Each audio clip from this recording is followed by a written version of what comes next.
नमस्कार। बड़ी खबर पर बड़ी और सार्थक बहस के साथ हम लेकर हाजिर है 5 की पंचायत। मैं हूं आपके साथ रीमा पराशर। आप सभी को 77वें स्वतंत्रता दिवस की हार्दिक शुभकामनाएं। और आज इस मौके पर लाल किले की प्राचीर से प्रधानमंत्री नरेंद्र मोदी ने अपना 10वां भाषण दिया और उन्होंने कई अहम बातें आज बोली। एक एक करके उन्होंने यह भी बता दिया कि अब 2024 तक किस तरह से देश में भ्रष्टाचार, परिवारवाद और तुष्टीकरण, इस पर प्रहार होगा। और यही बात आज प्रधानमंत्री ने एक मंत्र के तौर पर कही। इसके अलावा कई अहम बातें रही जिनका जिक्र हम लगातार आपसे कर भी रहे हैं आज सुबह से, और हम बताएंगे भी कि किस तरह से प्रधानमंत्री ने वो कौन कौन सी बातें थी जो सिर्फ आज नहीं बल्कि 2014 से लेकर 23 तक इन 10 सालों में लाल किले की प्राचीर से हर बार जो एक हर साल नया मंत्र दिया, उसकी क्या खासियत थी और विकास के एजेंडे पर चलते हुए विपक्ष को आखिर प्रधानमंत्री की ये बातें क्यों चुभ रही हैं। बेहद ही खास मेहमान हमारे साथ आज जुड़ेंगे भी, लेकिन सबसे पहले जरा प्रधानमंत्री के उन बयानों पर नजर डालते हैं जो आज सुबह से चर्चा में है।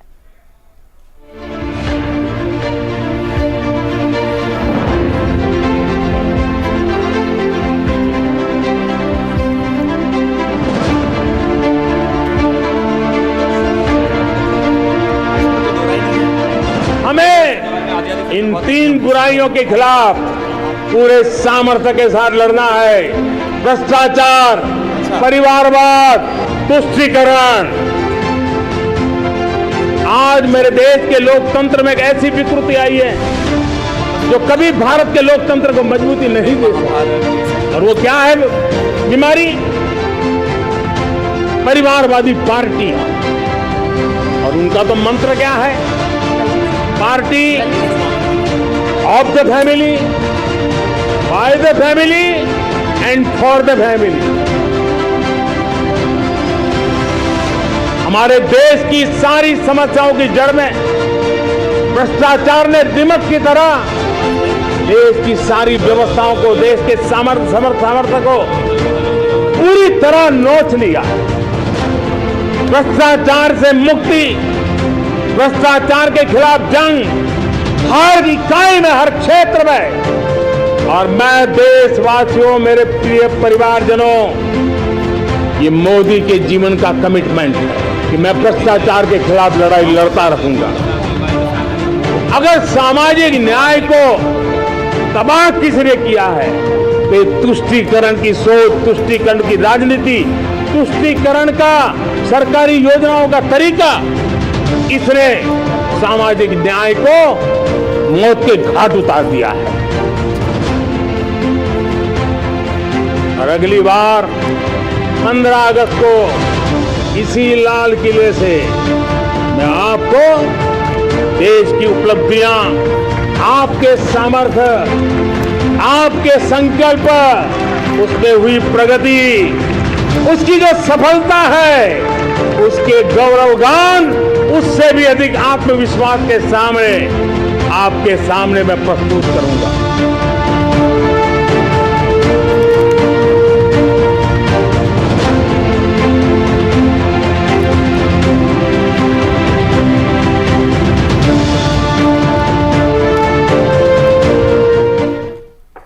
जाहिर है प्रधानमंत्री ने उस दुखती रग पर आज फिर लाल किले की प्राचीर से हाथ रखा जिसको लेकर विपक्ष एकजुट हो रहा है, जिसके खिलाफ विपक्ष लगातार लामबंद है। एक भ्रष्टाचार, दूसरा परिवारवाद और तीसरा तुष्टीकरण। और इसको लेकर जब से आज प्रधानमंत्री ने लाल किले की प्राचीर से संबोधन किया, उसके बाद से ही राजनीति गर्म हो गई।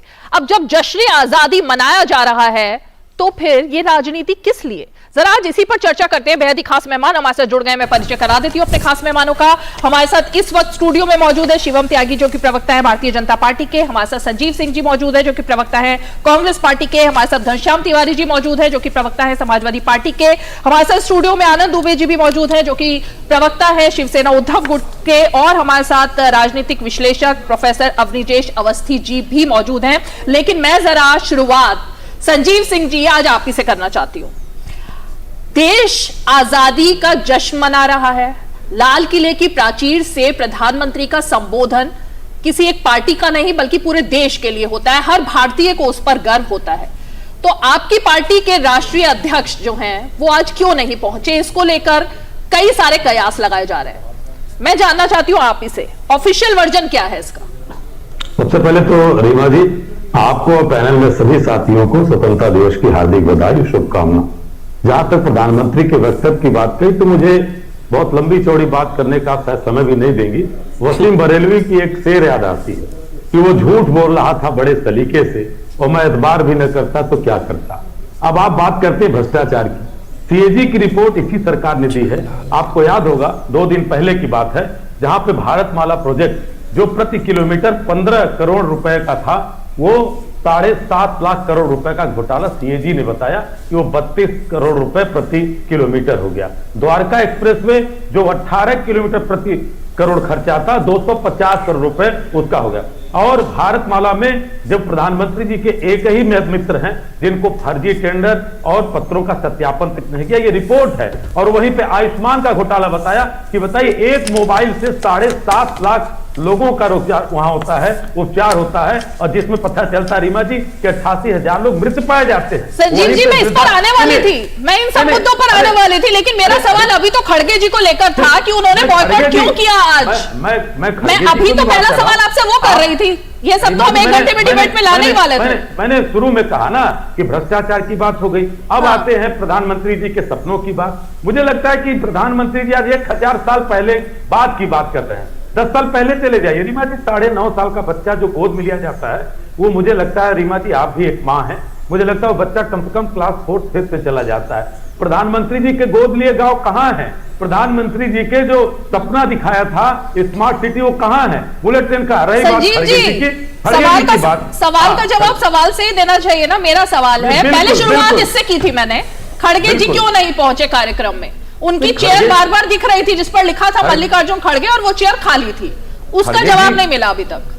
खड़गे जी की व्यक्तिगत जो बात है, मुझे लगता है कि वो उनके स्वतंत्रता को लेकर के था। और रही बात कांग्रेस के भी और नेता पहुंचे थे, ऐसी बात नहीं है। लेकिन आप आज जिस मुद्दे पर आप बात करा रही हैं कि देश का प्रधानमंत्री होता है, वो देश की बातें करता है, आज प्रधानमंत्री जी बहुत डरे और सहमे हो लगे। जिस तरह से उन्होंने सर्वजन हिताय और सर्वजन सुखाय की बात की, रीमा जी आपको लगा कि सर्वजन सुखाय सर्वजन हिताय की बात तो कर रहे हैं? वो लगता है कि बार बार छिपा रहे हैं कि अदानी हिताय और अंबानी सुखाय की बात कर रहे हैं। अभी आपने कहा, अभी सुनिए अभी भी खड़गे जी वाली बात पर नहीं आ पा रहे हैं। उसका कोई अभी तक एक्सक्यूज नहीं मिला है क्या? मैं जानना चाह रही हूँ। खड़गे जी वाली बात पे मैंने कह दिया कि उनके व्यक्तिगत स्वास्थ्य का कारण था जो वहां नहीं गए, बस इतनी सी बात है। सर सुनिए, रुकिए, अब रुकिए, बहुत देर हो गई।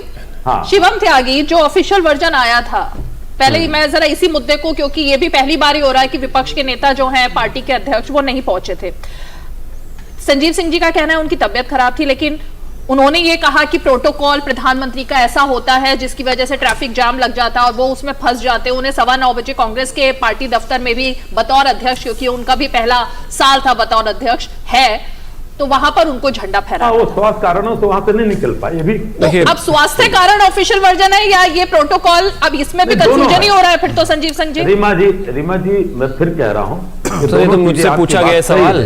रुकिए, अब मैं जवाब ले लेती हूँ क्योंकि उनकी बाइट भी आई है ना इस पर। 77वें स्वतंत्रता दिवस की इस देश के एक एक नागरिक को हार्दिक शुभकामनाएं। दुनिया में जहां भी हिंदुस्तानी है या जो भी हिंदुस्तान से प्यार करते हैं, उन सबको बहुत बहुत शुभकामनाएं। आशा है ये स्वतंत्रता हमेशा ऐसे ही जारी रहेगी, और खास तौर पर ये शुभकामनाएं कांग्रेस के राष्ट्रीय अध्यक्ष जी को भी और तमाम पार्टियों को जो परिवारवाद में फंसे हुए हैं और स्वतंत्र नहीं हैं, और बेशक अध्यक्ष हो लेकिन कहीं और से ही वो चलाया जाता है कंट्रोल से। तो मुझे पूरी उम्मीद है, देश तो 75 साल पहले आज़ाद हो गया, ये पार्टियां भी आज़ाद हो जाएंगी, ऐसी मैं उम्मीद करता हूं। अब आते हैं खड़गे जी पर। पहला उन्होंने कारण दिया कि मेरी आंखों में दिक्कत है। मुझे पूरी उम्मीद है कि जब वो कांग्रेस के हेडक्वार्टर पर झंडा फहरा रहे थे, वो दिक्कत वैसी की वैसी ही वहां पर भी थी। दूसरी बात उन्होंने कहा कि भाई ये प्रोटोकॉल है, हमें जाने नहीं दिया जाता, ट्रैफिक बड़ा होता है, बड़ी परेशानी हो जाती है, जब तक प्रधानमंत्री और गृह मंत्री नहीं निकलते प्रोटोकॉल के तहत हमें नहीं निकलने दिया जाता। हालांकि हमारा अरविंद केजरीवाल जी से बहुत विरोध है और वो नाराज फूफा की तरह वहां पर बैठे हुए थे, लेकिन वो भी तो थे, और बाद में जाकर उन्होंने झंडा भी फहराया। तीसरा मेरा सबमिशन ये है कि महादेव से और इस देश की जनता से मेरा आग्रह है कि जो लोग इस देश के स्वतंत्रता दिवस के खास प्रोग्राम पर, जहां पर लाल किले पर इस देश का वर्जन, झंडा फहराने से लेकर और तमाम चीजें कही जाती है, जो लोग वहां जाना नहीं चाहते या जाना पसंद नहीं करते या झंडे से इतनी नफरत है, महादेव करे कि उनको वहां राजनीतिक तौर पर जाने का मौका ही ना रहे, आजीवन अपनी पार्टी में और अपने घर में खूब झंडा फहराए, कोई दिक्कत नहीं। और अंत में एक चीज और कहना चाहता हूं, अब कम से कम सुनने की आदत डाल लीजिए। मैं मानता हूं इस देश के प्रधानमंत्री से आपको बहुत नफरत है, तमाम चीजों से आपको नफरत है, अविश्वास प्रस्ताव लाते हो तो संसद से भाग जाते हो, लाल किले पर नहीं जाते हो, जवाब तो लेना पड़ेगा ना। जब तमाम सवाल उठाते हुए बार बार हर स्पीच में 10 बार मोदी मोदी मोदी करते हो, तो जब वो जवाब देने आते हैं या देश को एड्रेस करने आते हैं, तो अगर और भी कुछ नहीं कर सकते तो सुनने की तो क्षमता रखिए और आकर मैं प्रोफेसर अवनीश जी के पास जाऊं ये समझने के लिए इस परंपरा के बारे में, लेकिन जरा घनश्याम तिवारी जी, क्योंकि गठबंधन का हिस्सा हैं अब आप INDIA का, और आनंद दुबे जी आप भी हैं उस गठबंधन का हिस्सा, क्या ये परंपरा ठीक है? क्योंकि 15 अगस्त हो, 26 जनवरी हो, देश की आन बान शान का तिरंगा फहराने की बात हो, या प्रधानमंत्री का लाल किले से संबोधन हो, ये सब तो पार्टी लाइन से हटकर होता है ना, तो फिर उसी में नहीं जाना? घनश्याम तिवारी जी पहले आप जवाब दीजिए, ये परंपरा ठीक है क्या जो शुरू की जा रही है? नमस्कार आपको, दर्शकों को और को पैनलिस्ट को और देश के सभी लोगों को स्वतंत्रता दिवस की हार्दिक शुभकामनाएं कि हमारे साझा प्रयास से इंडिया INDIA नहीं, ये DD न्यूज इंडिया सुनते हुए मैं पला बड़ा हूं, और आज DD न्यूज के लोग इंडिया को INDIA कह रहे हैं। ये मेरे I.N.D.I.A उसके फुल फॉर्म में जा रही हूं मैं आपकी तरह शॉर्ट फॉर्म में नहीं जा रही घनश्याम जी, मैं फुल फॉर्म में जा रही थी, इसीलिए INDIA कहना ही पड़ेगा उसको। इंडिया ठीक है ना, DD न्यूज इंडिया है। अगर आप जो कि ये मंच टैक्स पेयर के पैसे से चलता है, अगर शिवम INDIA बोले समझ में आता है, ये DD न्यूज इंडिया है। खैर मुद्दे पर आते हैं। जो प्रधानमंत्री ने स्पीच दी, मैं प्रधानमंत्री जी को साधुवाद देता हूं, शुभकामनाएं भी देता हूं कि उनका 10वां संबोधन रहा और वो उस संबोधन में कारगर हो, ये मेरी उनको शुभेच्छा भी है। लेकिन जब उन्होंने संबोधन में कहा कि उन्होंने युवाओं को 20 लाख करोड़ मुद्रा लोन दिए, जिससे 8 करोड़ युवाओं को ने रोजगार सृजित किया, ये तो सरासर झूठ है। क्योंकि अनेक बहसों में शिवम त्यागी जी कहते रहे हैं कि 44 करोड़ मुद्रा लोन दिए गए, संसद में ये बात कही गई है। घनश्याम जी, अभी तो मैंने खड़गे जी की परंपरा पर सवाल पूछा था कि खड़गे जी जो परंपरा लेकर आए हैं क्या वो सही है? विपक्ष नहीं, मैं टोक नहीं रही, क्योंकि सवाल मैं रिपीट कर रही हूँ, मैं सवाल रिपीट कर रही हूँ सर, टोक नहीं रही। आप दर्शकों का अपमान कर रही हैं, आप दर्शकों का, आपने जो सवाल पूछा मैंने सुन लिया। एक वाक्य में जवाब सुनिए, अगर आपको पसंद ना हो तो भी सुनिए, क्योंकि अभी शिवम ने बोला सुनने की आदत डालिए, ठीक है? तो सवाल पूछने की आदत हमें डालनी है या सिर्फ सुनने की आदत डालनी है, ये मैं जानना चाहती हूँ घनश्याम जी। सवाल पूछे जर्नलिस्ट या नहीं पूछे, पत्रकार सवाल पूछे या सिर्फ सुने आपकी बात? शुरुआत से ही अगर इस तरह से होगा डिबेट कैसे होगी? फिर मैंने जो सवाल पूछा, मैं सोच रही थी इस चैप्टर पर बात हो जाए, फिर मैं आगे बढ़ती। आपने 10 वाक्य बोले, मैंने 3 वाक्य बोले। अभी आपको लगता है कि आपके मंच पे INDIA बोला जाए और मैंने 1 वाक्य बोला, लेकिन आप फिर भी टोकेंगी? मुझे बोलने तो दीजिए। चलिए खड़गे जी से अलग आप अब प्रधानमंत्री की स्पीच पर ही आ जाइए। खड़गे जी का सवाल मैं संजीव जी से ही पूछती हूँ, कहने का मतलब ये। चलिए ठीक है। देश के प्रधानमंत्री जब झूठ बोलते हैं तो मुझे कौशल किशोर की कविता याद आती है। झूठ बोलो, आंखें नचा नचा के बोलो, मुंह बिरा बिरा के बोलो, उनको चिढ़ा चिढ़ा के बोलो, साफा उड़ा उड़ा के बोलो, झूठ बोलो। देश के प्रधानमंत्री भ्रष्टाचार पे बोलते हैं। यहाँ पर समूची भारतीय जनता पार्टी के लिए अडानी जी परम पूज्य हो गए हैं। Adani is India, India is Adani Bharatiya Janata party का मंत्र हो गया है। समूची भारतीय जनता पार्टी को बचाने के लिए आती है, लेकिन देश के प्रधानमंत्री किस पे बोल रहे हैं? भ्रष्टाचार पे बोल रहे हैं। देश के प्रधानमंत्री जो है वो परिवारवाद पे बोलते हैं। यहाँ पार्टियां तोड़ तोड़ के, परिवार तोड़ तोड़ के अपने आप में मिला लिए, महाराष्ट्र से लेकर के मध्य प्रदेश तक, लेकिन देश के प्रधानमंत्री लाल किले पे खड़े होकर के परिवारवाद पे बोलते हैं। इसीलिए उनकी अगली पंक्तियां हैं, राम राम पर बोलो, गांधी नाम पर बोलो, सबके साथ पर बोलो, विकास राग पर बोलो, झूठ बोलो, झूठ बोलो। देश में बोलो, विदेश में बोलो, हर भेष में बोलो, सभा में बोलो, सोसाइटी में बोलो, हर वैरायटी में बोलो, झूठ बोलो, झूठ बोलो। तो प्रधानमंत्री जी का ये मूल मंत्र है। ये इस मूल मंत्र से देश अब निकलने वाला है। इस देश में जो बेरोजगारी पे झूठ बोलेगा वो चल नहीं पाएगा, जो महंगाई पे झूठ बोलेगा। प्रधानमंत्री ने अपने भाषण में महंगाई पे बोला, अभी इस वक्त की रिटेल महंगाई सबसे सर्वाधिक है। क्या प्रधानमंत्री को नहीं पता कि जब से वो सरकार में आए 2014 से, आपकी थाली में जो कुछ भी जाता है, चाहे वो टमाटर जाता है, चाहे सब्जी जाती है, चाहे दाल जाता है, या उसको बनाने में जो कुछ भी जाता है, उसकी कीमत इसी प्रधानमंत्री जी के कार्यकाल में 2 गुना से 10 गुना बढ़ी है। तो अगर इसके बावजूद प्रधानमंत्री जी महंगाई पर झूठ बोलेंगे, बेरोजगारी पर झूठ बोलेंगे, परिवारवाद पर झूठ बोलेंगे, भ्रष्टाचार पर झूठ बोलेंगे, तो इसमें क्या कहा जा सकता है? ये उनकी अंतिम पारी है, झूठ बोलिए। ओके ओके, शिवम त्यागी आप जवाब दे रहे हैं पहले। Thank you. एक तो होता क्या है घनश्याम जी कि जब आप बहुत ज्यादा अग्रेसिवली बोलने में लगे हो और एजेंडा सिर्फ यही हो कि न्यूज चैनल से लेकर और तमाम लोगों पर जो है सवाल उठाना है, उठाइए, आपकी आजादी है, तो इंसान अक्सर गलती कर देता है। पहले आपने जब इनके अलायंस को INDIA कहा तो इन्होंने जबरदस्ती बोल बोल के नहीं उसको इंडिया कहिए, इंडिया कहिए, इंडिया कहिए, और फिर कहते हैं India is Adani, Adani is India.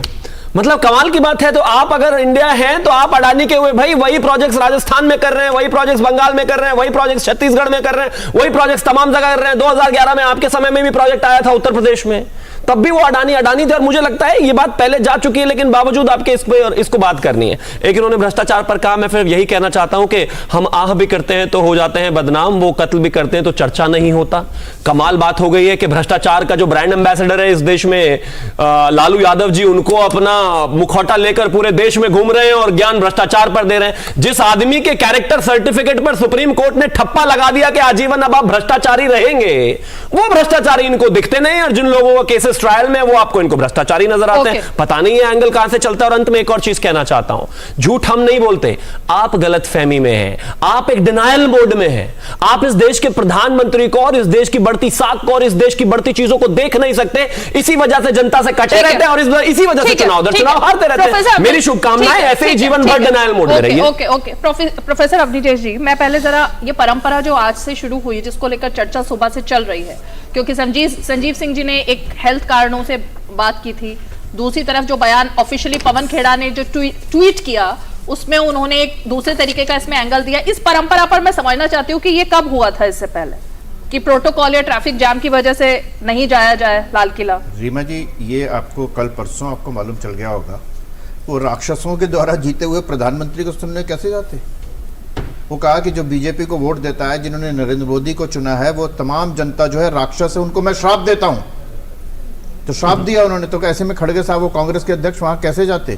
तो बड़ी साफ सी बात है, इसमें आप इतना ढूंढ रही हैं, मेरे लिए कोई आश्चर्यजनक बात नहीं है। जिस तरीके से अहंकार उस पराकाष्ठा तक पहुंच गया जिसमें ये लगता है कि राज करने का हक तो सिर्फ हमको है, कोई और भी बैठ सकता है क्या? कोई लाल किले की प्राचीर से कोई ऐसा व्यक्ति भी भाषण दे सकता है जिसमें हमारी सहमति ना हो? ये अहंकार की पराकाष्ठा, और इस अहंकार के कारण हम नहीं जाते वहां पर। ये किसी पार्टी का नहीं था, बीजेपी का नहीं था स्वतंत्रता सा, ये देश की 140 करोड़ जनता के आकांक्षाओं का प्रतीक वहां पर था। उस आकांक्षाओं के प्रतीक को जिस तरीके से कांग्रेस ने, कांग्रेस के नेताओं ने, कांग्रेस के वक्तव्यों ने और कांग्रेस की सोच ने जिस तरीके से साइडलाइन किया है, उसका मजाक उड़ाया, उसका अपमान किया है, देश की जनता देख नहीं रही है क्या? देश की जनता देख रही है ये। आप कहते हैं कि मैं वहां पर फंस जाऊंगा, 9:15 की जगह 9:30 कांग्रेस के कार्यालय में हो सकता है, लेकिन देश के लाल किले की प्राचीर पर ध्वजारोहण के आप भागीदार न बनना, इसके लिए आप कहते हैं कि मुझे कांग्रेस कार्यालय में झंडारोहण करना था, इसलिए मैं वहां नहीं गया। रीमा जी, पहली बात तो ये। दूसरी, मैं ये कहना चाहता हूं कि जितनी भी बातें कही जाती हैं, अभी शिवम ने सही कहा कि यार यहां पर बैठ करके अडानी करते हो, चुपचाप अडानी के साथ जाकर के तुम लोग उसको पैसे देते हो, लोन देते हो, ऋण देते हो। खुद अडानी साहब कह रहे हैं मुझे तो राजीव गांधी ने यहां तक भेजा। ये देश की जनता समझती है, इसीलिए आप वहां के वहां हैं। रोज वो टाइम्स ऑफ इंडिया और ईटी लेकर के आते थे, घनश्याम तिवारी पढ़ा करें ना, और वो वाली खबर भी लेके आया करें। एक छोटी सी 14वें पेज पर कोई छोटी सी खबर होगी, उसके बारे में तो ये हेडलाइन बना देंगे यहां पर आकर के। लेकिन कहा कि इतने लोग जो है गरीबी रेखा से बाहर आ गए हैं, देश की जो अर्थव्यवस्था है वो सबसे ज्यादा फास्टेस्ट है। ये बोलने में क्यों शर्म आती है आपको? अपने देश की तरक्की पर बोलते हुए यहां पर आपको लगता नहीं कि आपका सीना चौड़ा होना चाहिए कि हाँ वाकई मेरा देश तरक्की कर रहा है? ठीक है, घनश्याम जी आ रही हूँ, आप कुछ कहना चाह रहे हैं, मैं आपके पास आ रही हूँ, लेकिन मैं जरा आनंद जी आपका रुख करना चाहती हूँ। ये जो प्रोटोकॉल है तो सालों साल से चले आ रहे हैं, कोई पहली बार नहीं हुआ कि लाल किले पर प्रधानमंत्री के लिए कोई अलग से प्रोटोकॉल हुआ हो। इससे पहले जितने प्रधानमंत्री रहे, चाहे डॉक्टर मनमोहन सिंह रहे हो, उससे पहले भी तमाम वही प्रोटोकॉल चलता आ रहा है। उसी तरह से विपक्ष के नेता का जो एक रोल है वो भी निभाया जाता रहा है। लेकिन क्या आप, पहले मैं इसी चैप्टर पर बात करूंगी, क्या आप इसके साथ हैं कि नरेंद्र मोदी से नफरत हो सकती है लेकिन देश के प्रधानमंत्री को तो सुनना होता है ना? रीमा जी नमस्ते। आपके और दूरदर्शन के माध्यम से देश के समस्त देशवासियों को आज स्वतंत्रता दिवस की हार्दिक शुभकामनाएं। देखिए ऐसा कि इससे पहले भी विपक्ष के नेतागण और भी पार्टियों के नेतागण ऐसे समारोह में आते रहे हैं। आज मल्लिकार्जुन खड़गे जी किस निजी कारणों से नहीं आए मुझे नहीं पता, उसका जवाब कांग्रेस पार्टी के प्रवक्ता अच्छे से दे पाएंगे, क्योंकि मुझे वो विषय नहीं पता है।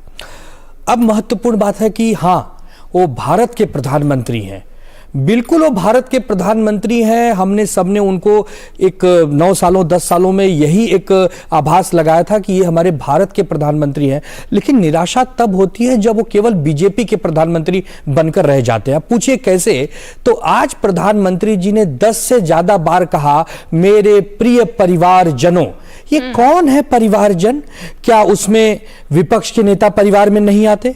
क्या उसमें हमारी इंडिया के नेतागण परिवार में नहीं आते? मतलब जो आपके खिलाफ बैठा है, जिसने आपको मतदान नहीं किया है, वो आपका परिवारजन नहीं है। अगर 23 करोड़ लोगों ने आपको वोट दिया है 2019 में, तो करीबन 2, 5, 10, 20, 50 करोड़ लोगों ने वोट नहीं भी दिया है। एक मिनट, किनको बोल रहे हैं? उन्होंने तो सभी को बोला। नहीं, मैं वही कह रहा हूं रीमा जी, एक मिनट पहले सुनिए। वो जो कहते हैं ना कि परिवारवाद, भ्रष्टाचार, इस बात से लिंक है। परिवारवाद पर आप बोलते हैं साहब, बहुत अच्छी बात है।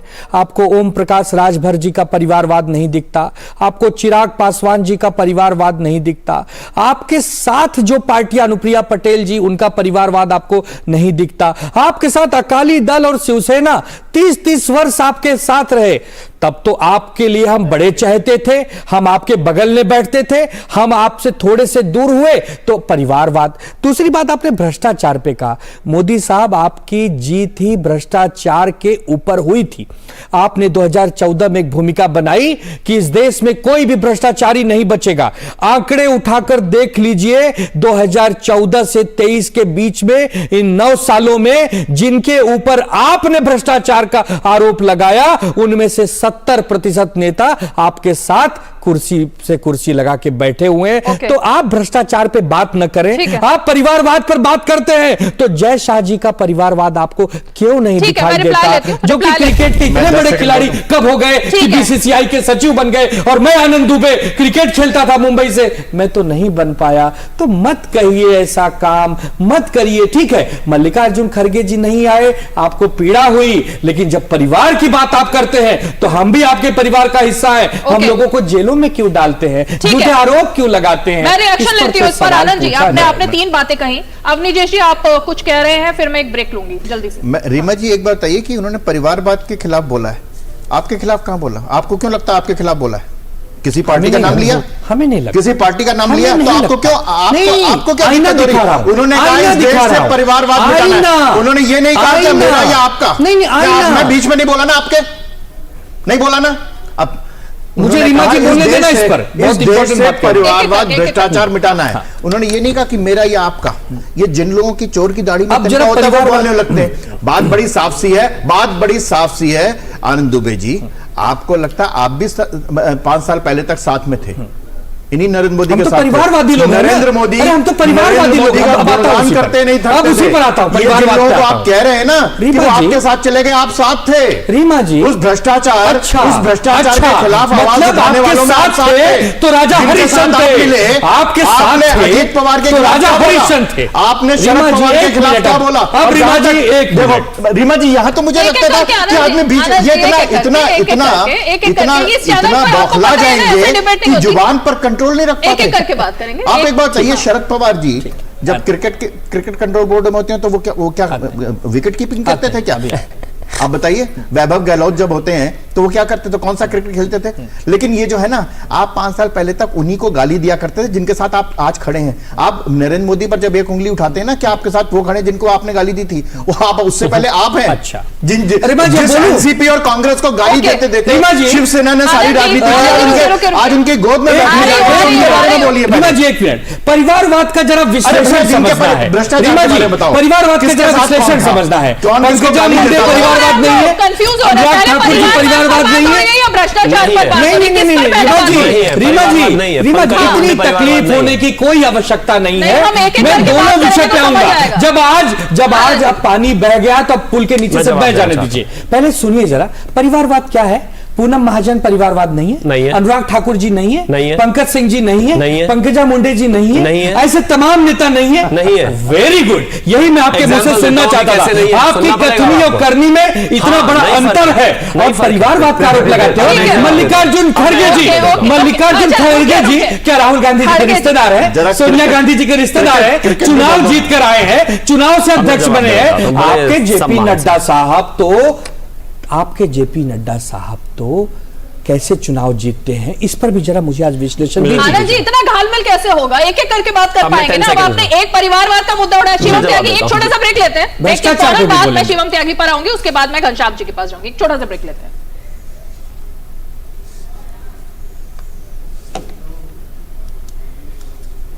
डेयरी क्षेत्र में कार्यरत पशुपालकों तथा संगठनों के प्रयासों को प्रोत्साहन देने हेतु राष्ट्रीय गोकुल मिशन के अंतर्गत राष्ट्रीय गोपाल रत्न पुरस्कार से सम्मानित किया जाता है। ये पुरस्कार 3 वर्गों में सर्वश्रेष्ठ कार्यों और अमूल्य योगदान के लिए दिया जाता है। आवेदन करने के लिए www.awards.gov.in पर या अपने नजदीकी कॉमन सर्विस सेंटर से संपर्क करें। आवेदन की अवधि 15 अगस्त से 15 सितंबर 2023 है। राष्ट्रीय गोपाल रत्न पुरस्कार 2023। जिनके बलिदानों से मिली हमें आजादी, ये है उन वीर सपूतों की कर्म भूमि। जो दिन रात करते हैं इसकी रक्षा, ये है उन वीर जवानों की भूमि। जो मेहनत से सींच कर भरते हैं पेट देश का, ये है उन किसानों की भूमि। जिन्हें गर्व है अपने तिरंगे पर, ये है उन स्वाभिमानी भारतीयों की भूमि। जहां लोग शांति और प्रेम से रहते हैं, वो है हम सबकी भारत भूमि। स्वतंत्रता दिवस के इस पर्व पर पूरे विश्व में बसे हुए भारतीयों को एग्रीकल्चर इंश्योरेंस कंपनी की ओर से हार्दिक शुभकामनाएं। आइए इस स्वतंत्रता दिवस पर हम सब प्रण लें और साथ मिलकर बढ़ाएं कदम एक उज्जवल भविष्य की ओर। जय हिंद। डेयरी क्षेत्र में कार्यरत पशुपालकों, तकनीशियनों तथा संगठनों के प्रयासों को प्रोत्साहन देने हेतु राष्ट्रीय गोकुल मिशन के अंतर्गत राष्ट्रीय गोपाल रत्न पुरस्कार से सम्मानित किया जाता है। ये पुरस्कार 3 वर्गों में सर्वश्रेष्ठ कार्यों और अमूल्य योगदान के लिए दिया जाता है। आवेदन करने के लिए www.awards.gov.in पर या अपने नजदीकी कॉमन सर्विस सेंटर से संपर्क करें। आवेदन की अवधि 15 अगस्त से 15 सितंबर 2023 है। राष्ट्रीय गोपाल रत्न पुरस्कार 2023। हम आपकी हर जरूरत में आपकी जिंदगी को आसान बनाते हैं। आपको देते हैं अपनों का साथ। हमें आपका और आपके अपनों का है ख्याल। हम हमेशा आपके साथ हैं और रहेंगे। हम हैं REC, ऊर्जा का सृजन, राष्ट्र का निर्माण, ऊर्जा का विस्तार, असीमित और अनंत ऊर्जा। जिनके बलिदानों से मिली हमें आजादी, ये है उन वीर सपूतों की कर्म भूमि। जो दिन रात करते हैं इसकी रक्षा, ये है उन वीर जवानों की भूमि। जो मेहनत से सींच कर भरते हैं पेट देश का, ये है उन किसानों की भूमि। जिन्हें गर्व है अपने तिरंगे पर, ये है उन स्वाभिमानी भारतीयों की भूमि। जहां लोग शांति और प्रेम से रहते हैं, वो है हम सबकी भारत भूमि। स्वतंत्रता दिवस के इस पर्व पर पूरे विश्व में बसे हुए भारतीयों को एग्रीकल्चर इंश्योरेंस कंपनी की ओर से हार्दिक शुभकामनाएं। आइए इस स्वतंत्रता दिवस पर हम सब प्रण लें और साथ मिलकर बढ़ाएं कदम एक उज्जवल भविष्य की ओर। जय हिंद। डेयरी क्षेत्र में कार्यरत पशुपालकों, तकनीशियनों तथा संगठनों के प्रयासों को प्रोत्साहन देने हेतु राष्ट्रीय गोकुल मिशन के अंतर्गत राष्ट्रीय गोपाल रत्न पुरस्कार से सम्मानित किया जाता है। ये पुरस्कार 3 वर्गों में सर्वश्रेष्ठ कार्यों और अमूल्य योगदान के लिए दिया जाता है। आवेदन करने के लिए www.awards.gov.in पर या अपने नजदीकी कॉमन सर्विस सेंटर से संपर्क करें। आवेदन की अवधि 15 अगस्त से 15 सितंबर 2023 है। राष्ट्रीय गोपाल रत्न पुरस्कार 2023।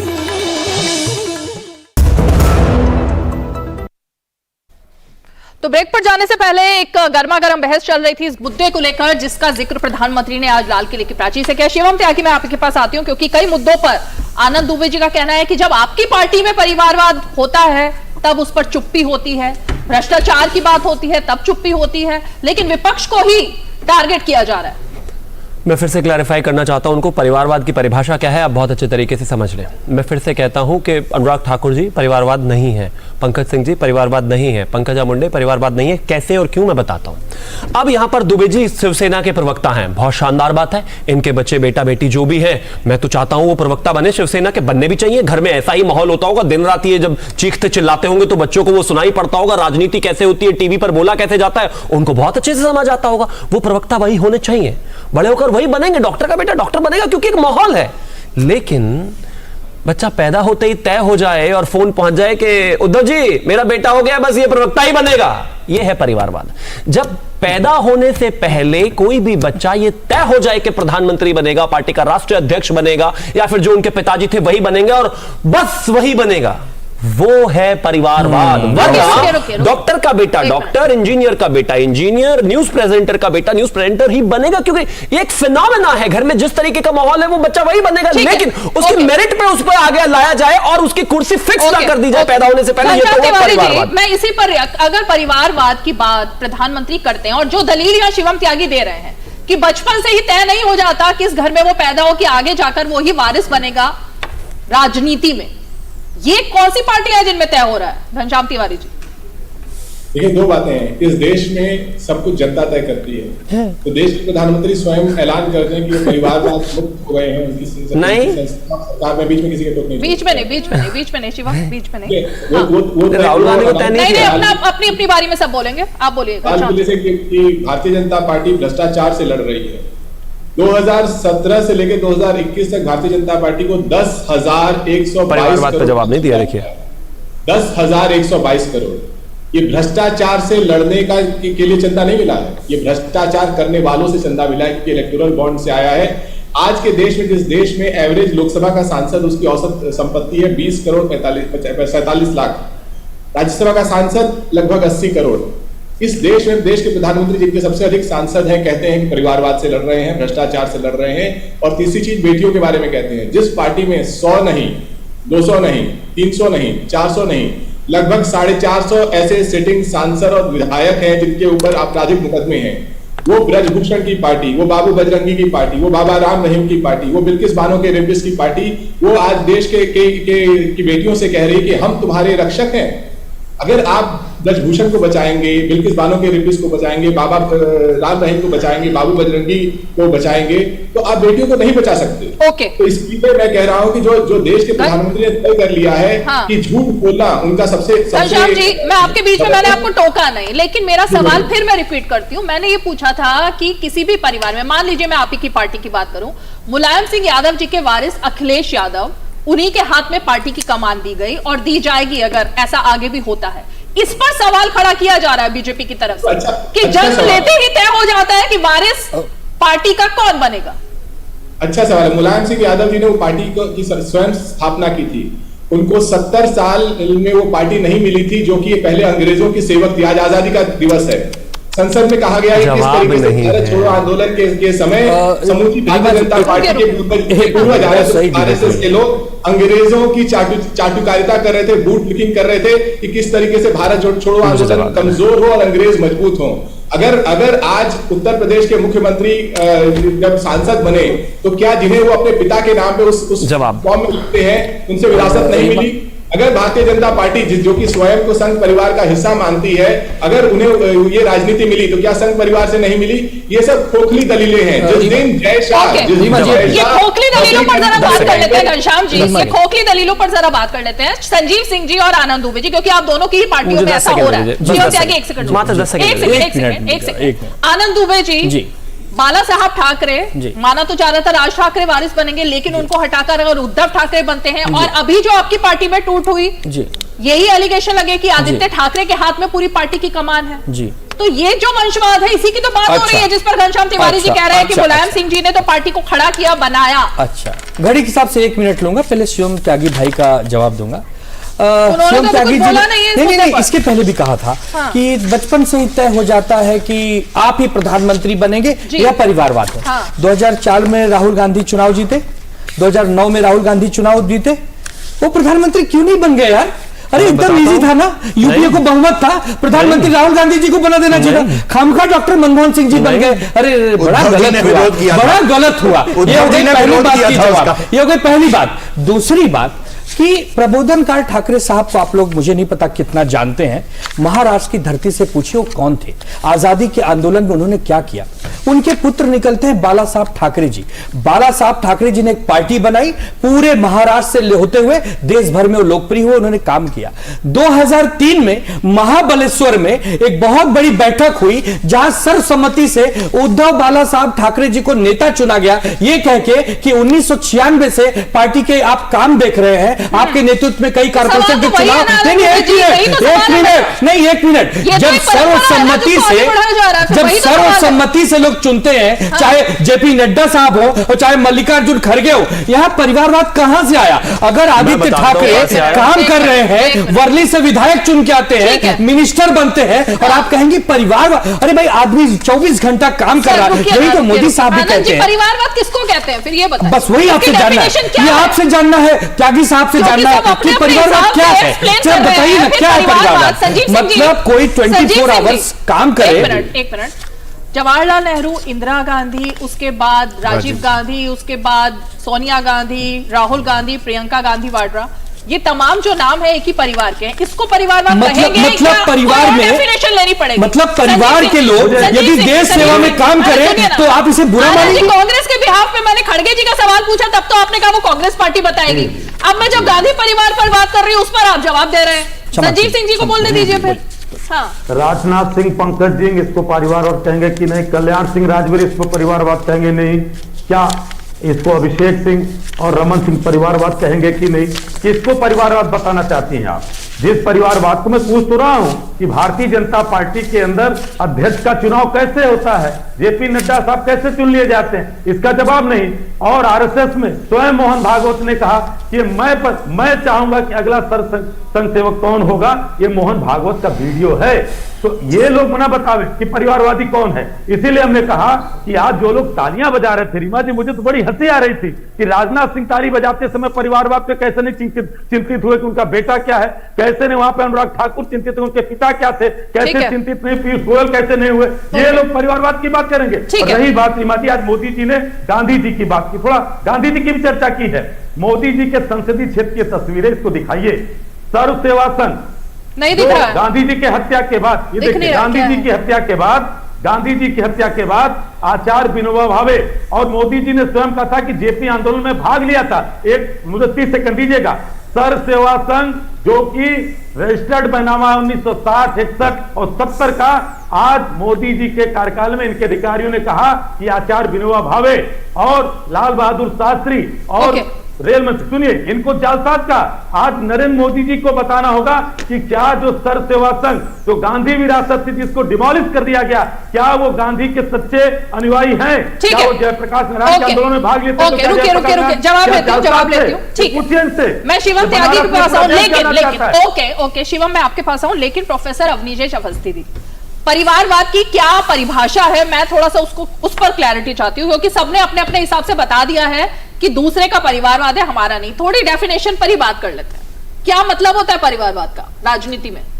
रीमा जी, बड़ी साफ सी बात है कि जहां पर पार्टी का अध्यक्ष या पार्टी में निर्णायक व्यक्ति वही होगा अध्यक्ष, चाहे कोई भी हो जाए। जैसे खड़गे साहब कहते हैं अभी भी हाईकमान कोई और है उनका, वो कहते हैं मैं हाईकमान से बात करके बात करूंगा। बोल रहे हैं, पार्टी अध्यक्ष नहीं है वो, पार्टी अध्यक्ष हैं खड़गे साहब, लेकिन कहते हैं कि मैं बात करके बताऊंगा आपको। बड़े साफ सी बात है। देखिए, मैं बीच में नहीं बोलता। ये सब लोग, एक सेकंड, आनंद जी, आपकी बात का भी जवाब दूंगा, आपकी बात का भी जवाब। जेपी नड्डा का पूछ रहा हूं कि जेपी नड्डा का चयन कैसे होता है? बीच में काहे को बोलते हो? हम आपके बीच में बोले थे क्या? अरे आप हम नहीं बोले ना, अरे हम नहीं बोले ना, सुनिए अभी जरा घनश्याम तिवारी जी को जवाब देते हैं। मुलायम सिंह जी संजीव जी दे रहे हैं जवाब तो सुनिए ना, जवाब सुनिए ना संजीव जी, जवाब सुनिए। आपने 3 पॉइंट्स रखे, उसका जवाब सुन लेते हैं, फिर मैं आगे बढ़ूंगी। मैं गांधी विरासत को डिमोलिश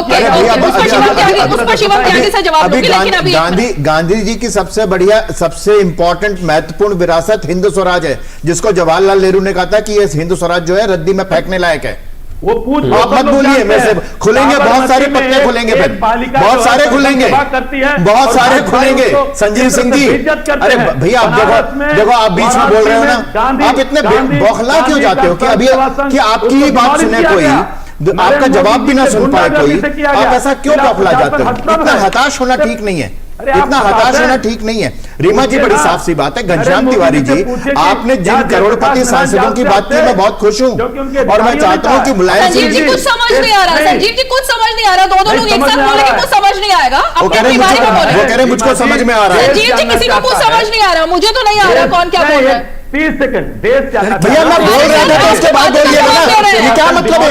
ये क्या राक्षस भी कहेंगे आप हमको? आप हमको राक्षस भी कहेंगे और कहेंगे 30 सेकंड भी चाहिए?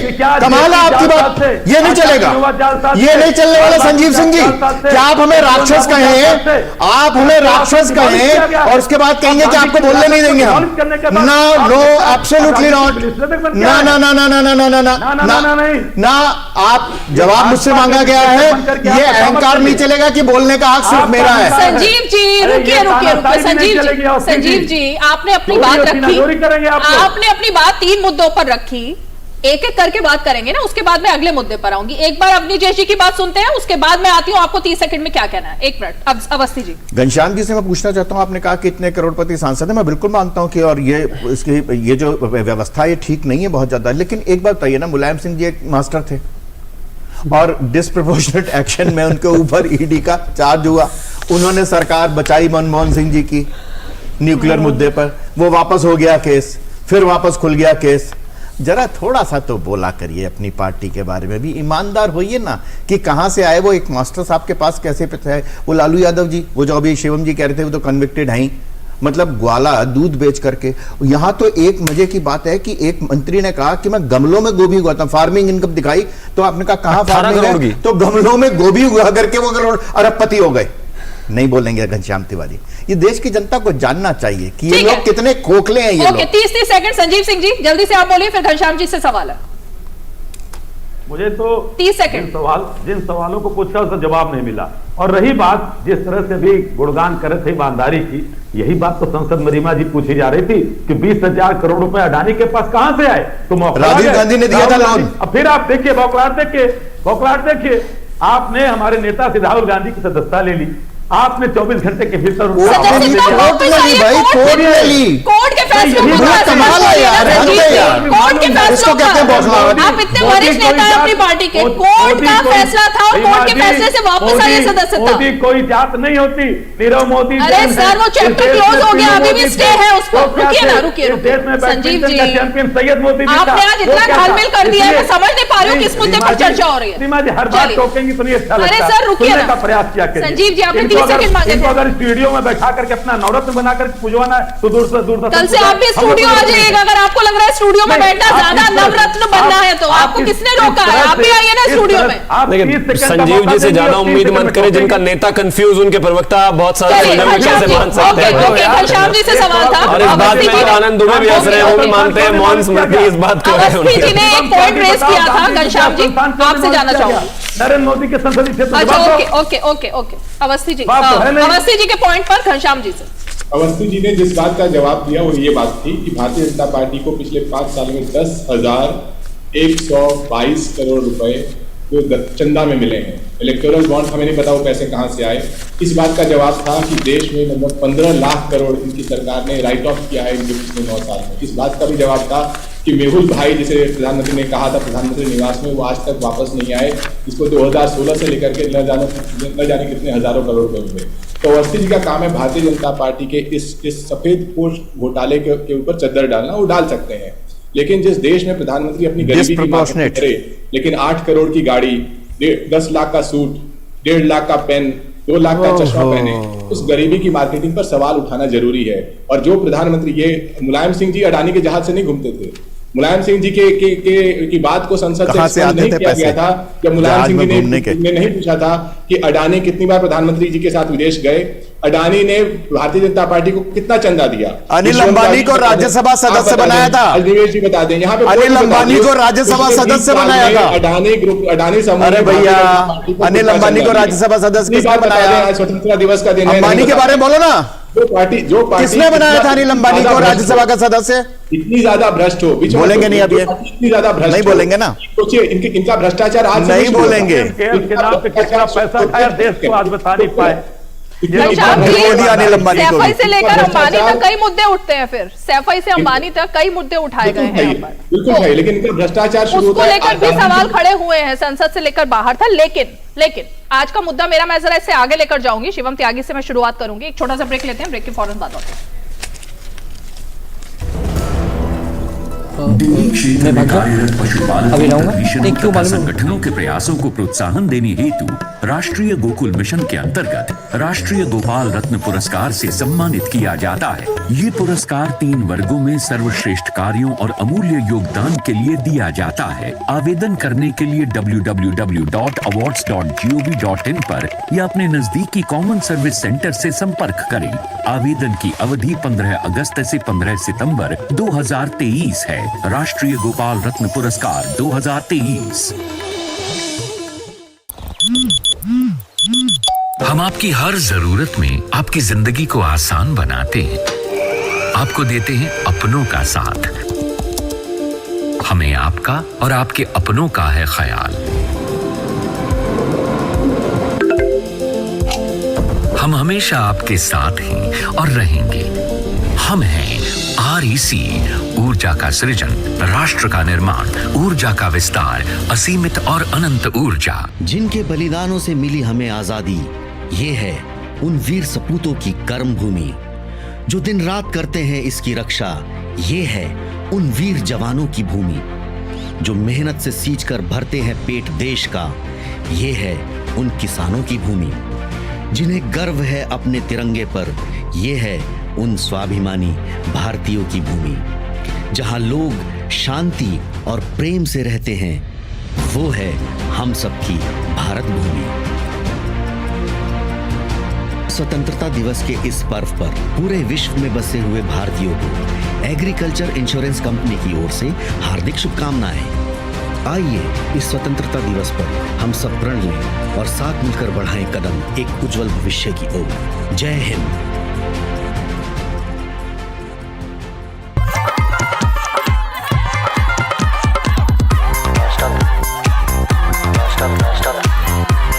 बिना रुकावट गाने सुनने के लिए अपना सब्सक्रिप्शन रिन्यू करें। सब्सक्रिप्शन खत्म?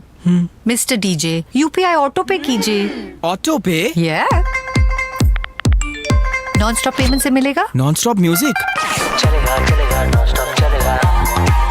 अब नॉन स्टॉप पेमेंट्स ऑटोमेटिकली करने के लिए यूपीआई ऑटो पे चलेगा।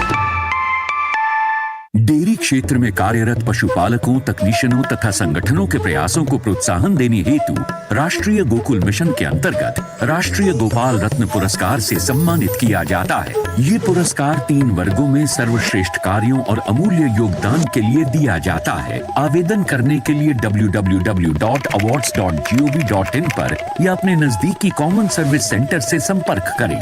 आवेदन की अवधि 15 अगस्त से 15 सितंबर 2023 है। राष्ट्रीय गोपाल रत्न पुरस्कार 2023। जिनके बलिदानों से मिली हमें आजादी, ये है उन वीर सपूतों की कर्म भूमि। जो दिन रात करते हैं इसकी रक्षा, ये है उन वीर जवानों की भूमि। जो मेहनत से सींचकर भरते हैं पेट देश का, ये है उन किसानों की भूमि। जिन्हें गर्व है अपने तिरंगे पर, ये है उन स्वाभिमानी भारतीयों की भूमि। जहां लोग शांति और प्रेम से रहते हैं, वो है हम सबकी भारत भूमि। स्वतंत्रता दिवस के इस पर्व पर पूरे विश्व में बसे हुए भारतीयों को एग्रीकल्चर इंश्योरेंस कंपनी की ओर से हार्दिक शुभकामनाएं। आइए इस स्वतंत्रता दिवस पर हम सब प्रण लें और साथ मिलकर बढ़ाएं कदम एक उज्जवल भविष्य की ओर। जय हिंद।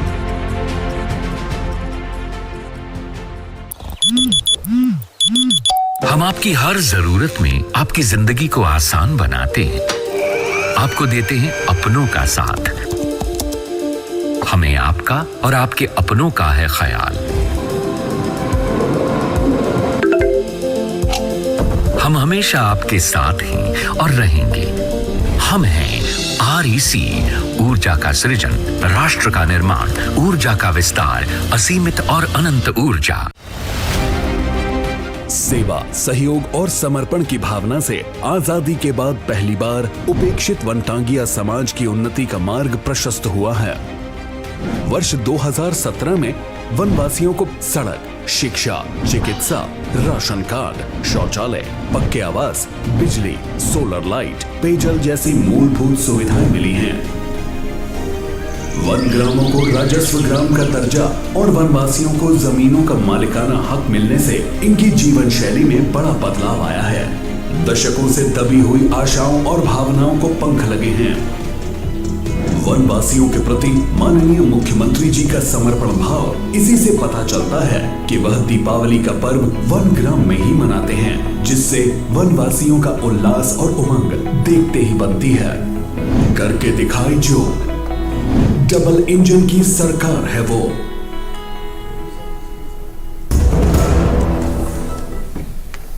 ब्रेक के बाद आपका स्वागत है। और जिन मुद्दों पर प्रधानमंत्री ने आज ध्यान केंद्रित किया, उसमें से एक और ऐलान उन्होंने किया लाल किले की प्राचीर से कि अगले साल यानी 2024 में भी वही लाल किले की प्राचीर से तिरंगा भी फहराएंगे और कुछ आवाहन भी करेंगे। इसी पर एक एक रिएक्शन में सबसे लूंगी क्योंकि वक्त की अब बाधा। आनंद दुबे जी, आप इसे शुरुआत करूंगी। प्रधानमंत्री ने पहले संसद में ऐलान किया और आज लाल किले की प्राचीर से संबोधन में भी कह दिया कि 2024 में आएंगे तो मोदी ही।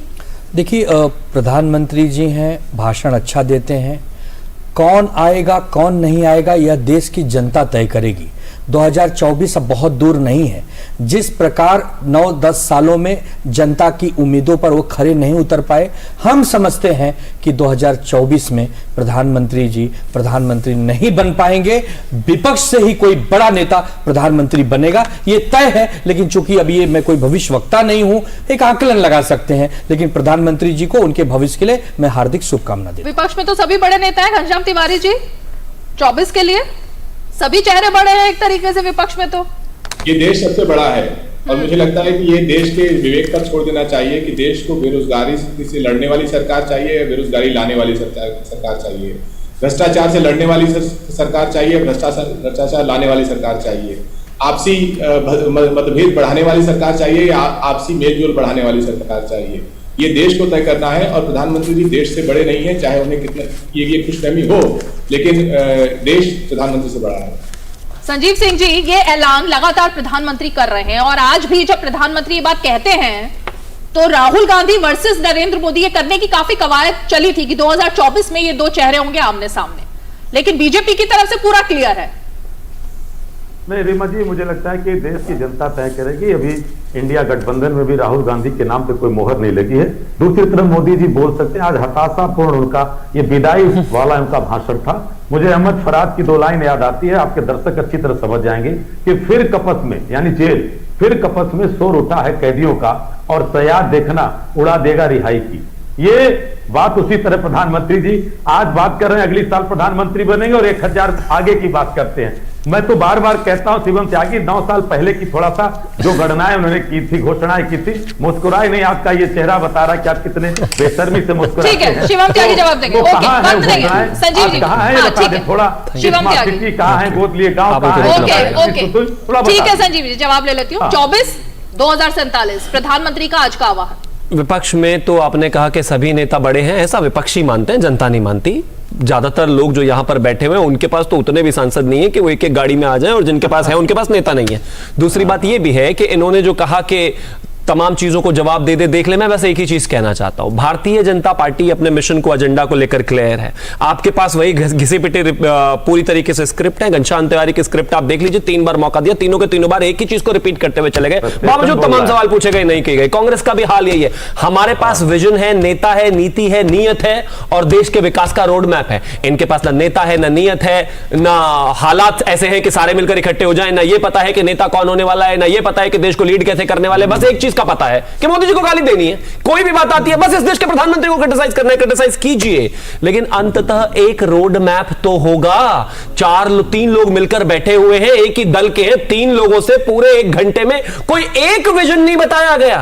मेरे देश के प्रधानमंत्री 1 घंटे से ज्यादा बोले, वहां पर खड़े होकर अपना 10 साल का, देश के बेटे ने देश को 10 साल का हिसाब भी दिया और देश को भविष्य भी बताया, लेकिन इनको बताने क्यों दर्द होता है? कुछ लाइए नया। बजाओ ताली, बजाओ ताली। ताली तो बजानी पड़ेगी आपको, बाजीवन ताली बजानी है आपको। अगले 50 साल आपको ताली बजानी है। और मैं तो कहता हूं शुभकामनाएं, आप भी आ जाइए। क्यों बेकार में समय बर्बाद कर रहे हैं आप अपना? उधर कोई लाभ नहीं होने वाला। लच्छेदार भाषण, जुमलेबाज के लच्छेदार भाषण से वोट नहीं मिलते हैं, काम से वोट मिलते हैं, काम से वोट मिलते हैं। मिलेगा। आप सभी खास मेहमान हमारे साथ आ जुड़े। मेरे पास फाइनल कमेंट के लिए अब वक्त नहीं बचा है, सॉरी।